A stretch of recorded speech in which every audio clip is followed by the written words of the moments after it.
January 9th, 2010. A Saturday morning near Dublin Airport. Two people are walking their dog down a quiet country road called Dumbrow Lane, the kind of place where nothing ever happens. Fresh snow covers everything like a white blanket. Beautiful, peaceful, until they see it. Blood, dark red streaks, cutting through the snow like a warning written by death itself. They follow the trail with trembling hands and racing hearts. And there, half submerged in a frozen ditch, they find him. A man's body, ice crystals forming on his skin, multiple bullet wounds in his head. His name was Paul Joyce, 30 years old, a man who had survived assassination attempts, a man who wore a bulletproof vest like you wear a jacket, a man who knew people wanted him dead. But on the night he disappeared, he made one decision that cost him everything. He left his armor at home. He trusted someone, and that trust killed him. This is the story of a murder that shook Ireland, a case that remains unsolved 15 years later. And the more you learn about Paul Joyce, the more you realize the most dangerous enemy wasn't on the streets. It was much, much closer. Before we uncover who killed him and why, let me know where you're watching from in the comments below. And hit that subscribe button, because this story will stay with you long after it ends. Who is Paul Joyce? To understand why Paul Joyce died, you need to understand where he came from. He was born in 1979 into Ireland's traveler community. Now, if you're not familiar with Irish travelers, let me explain. They're an indigenous ethnic minority with deep roots in Ireland. For centuries, they moved from town to town, trading horses, repairing things, living a nomadic life that valued independence and strong family bonds. But travelers face something else too: discrimination, poverty, limited opportunities. Many people looked down on them, judged them, made it hard for them to get jobs or build normal lives. Paul's family had settled at Grove Lane, a halting site in Coolock, North Dublin. Think of it like a trailer park, but for the traveler community. It was home to dozens of families, children playing, grandparents watching, a tight community where everyone knew everyone. But Grove Lane was hiding something. It wasn't just a home. It was headquarters, the nerve center of a growing criminal empire. Paul and his brothers, Tommy and James, saw an opportunity. Dublin in the 2000s was booming. The Celtic Tiger economy meant people had money to spend, and many of them wanted cocaine, cannabis, party drugs. The demand was massive. The Joyce brothers decided to supply it. They weren't small-time street dealers selling bags in nightclub bathrooms. No, they were wholesale importers. They brought in massive quantities of cocaine and cannabis resin. They mixed and cut the drugs right there at Grove Lane. Then, they distributed to dealers across North Dublin. The money poured in like a waterfall. Tommy Joyce, the youngest brother, was only 19 years old when he owned a Range Rover Sport and a BMW. Combined value? Over 100,000 euros. He had no legal job, no legitimate income, just drug money. Paul wore a watch worth 30,000 euros on his wrist. 50,000 euros. Think about that. More than many families earn in an entire year, sitting on his arm like it was nothing. In January 2008, police launched a massive raid on Grove Lane. They called it Operation Thor. What they found was shocking.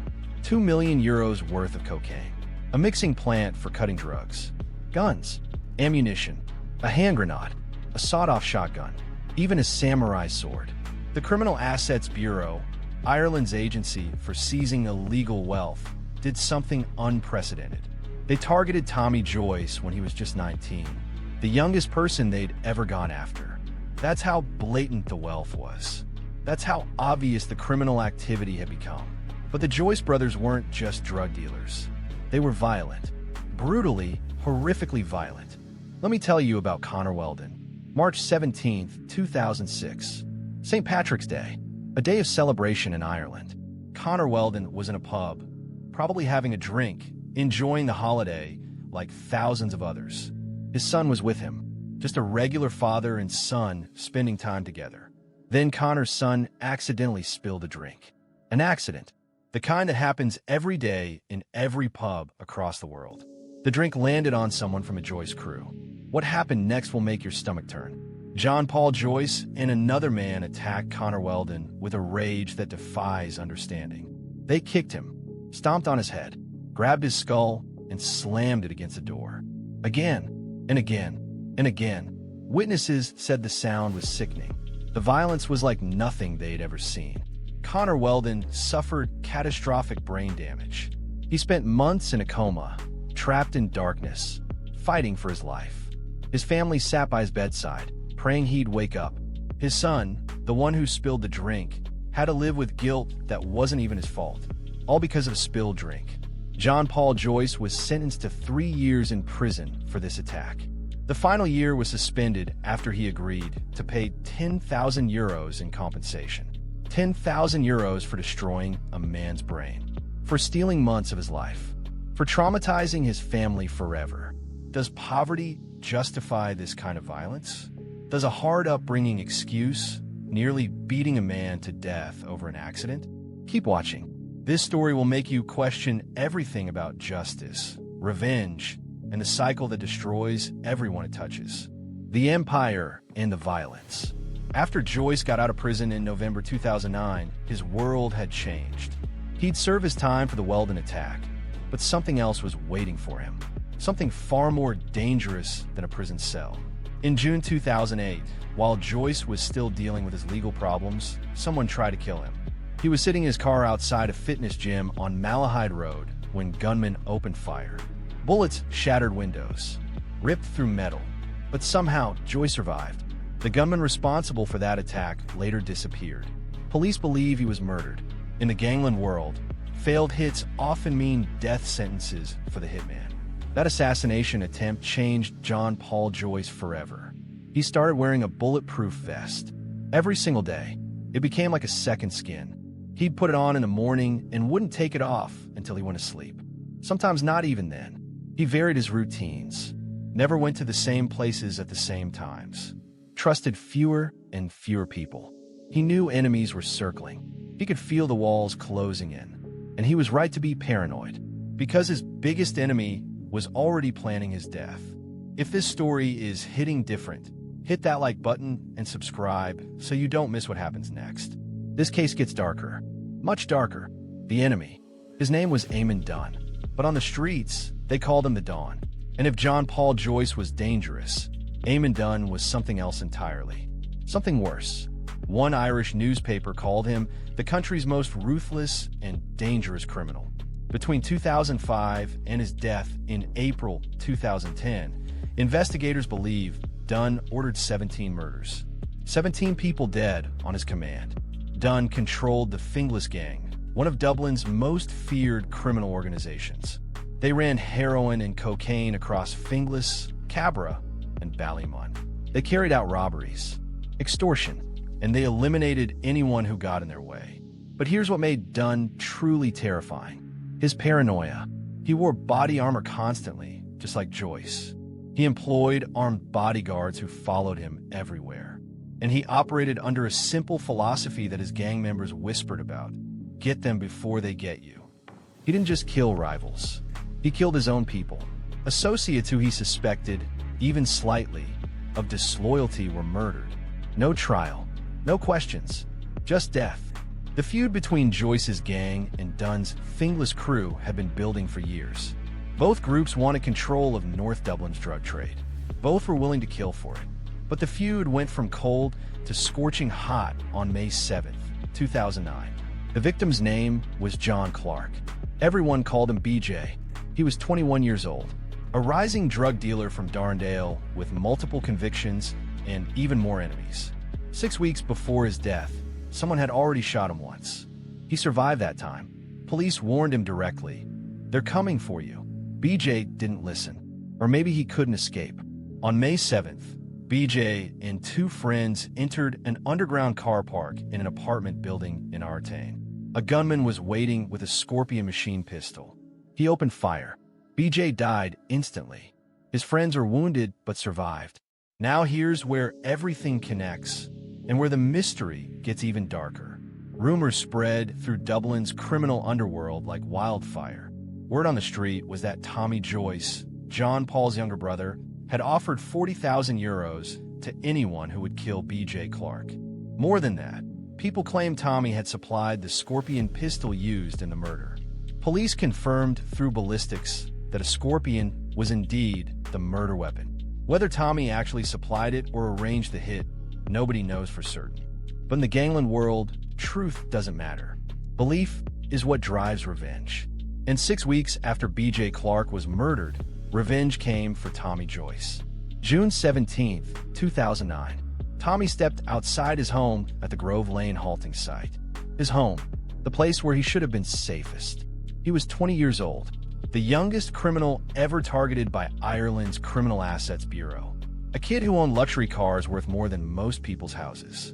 Someone shot him 5 times, right there at his front door. He died within minutes, blood pooling on the ground where he'd played as a child. Police believed it was revenge for B.J. Clark's murder. The criminal community in Darndale certainly thought Tommy had orchestrated that killing. Whether Aean Dunn ordered the hit on Tommy or whether it came from another crew, nobody knows for sure. What everyone knows is this: John Paul Joyce just lost his baby brother, and now he had 2 missions consuming his every thought: revenge and survival.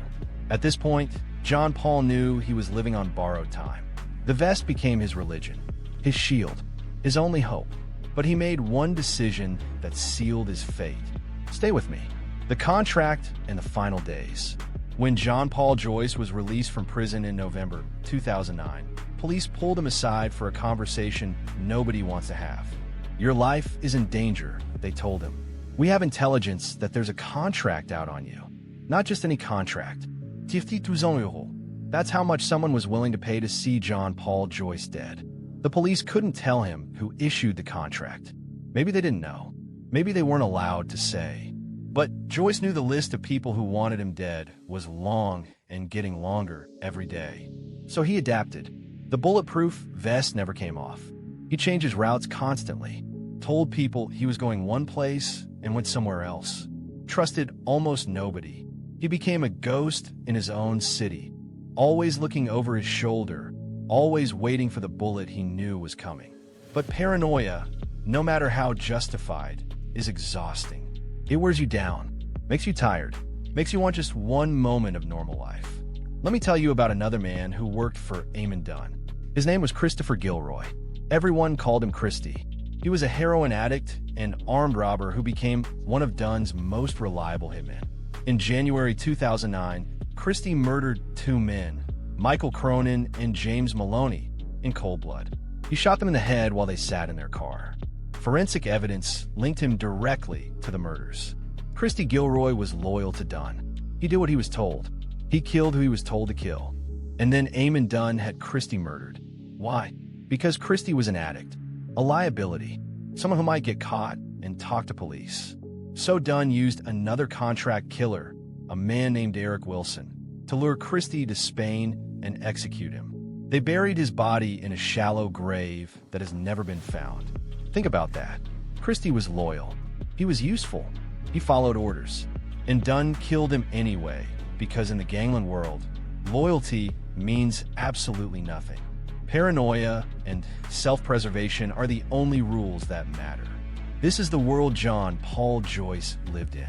This is what he understood. Everyone betrays everyone eventually. Trust is a luxury that gets you killed. So why, on January 7th, 2010, did John Paul Joyce leave his bulletproof vest at home? The murder. Thursday, January 7th, 2010. Around 7 o'clock in the evening, John Paul Joyce leaves a house on Ferry Carrad Road in Coolock. He tells his partner, Leah Murphy, that he's meeting an associate.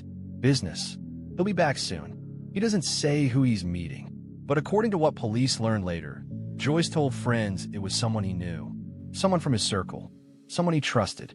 And for the first time in 18 months, John Paul Joyce walks out the door without his bulletproof vest. Nobody knows exactly what happened next, but investigators believe Joyce was either ambushed immediately or driven to a secondary location. Either way, he ends up on Dumbrow Lane, that quiet country road near Dublin Airport. In the freezing January darkness, someone shoots John Paul Joyce multiple times in the head. Execution style. No hositashchen. No merci. They dump his body in a flooded ditch, half submerged in ice-cold water, and drive away into the night. His body lies there for 2 days, Frozen. Alone. Forgotten. Saturday, January 9th. Leah Murphy reports John Paul missing. She knows something is wrong. He never stays away this long without calling. Police launch a search with air support units, scanning Coolock, Malahide, and Port Marnock. That's when those two people walking their dog see the blood in the snow. The state pathologist, Dr. Marie Cassidy, conducts the examination. Multiple gunshot wounds to the head. The freezing conditions suggest the body had been there since Thursday night, meaning Joyce was killed within hours of leaving home. And there's one detail that haunts every investigator who worked this case. John Paul Joyce wasn't wearing his bulletproof vest, the vest that had become like a part of his body, the vest that had kept him alive through threats and warnings and assassination attempts. He left it at home because he trusted someone, and that trust killed him. Who killed him? Police launched a massive murder investigation.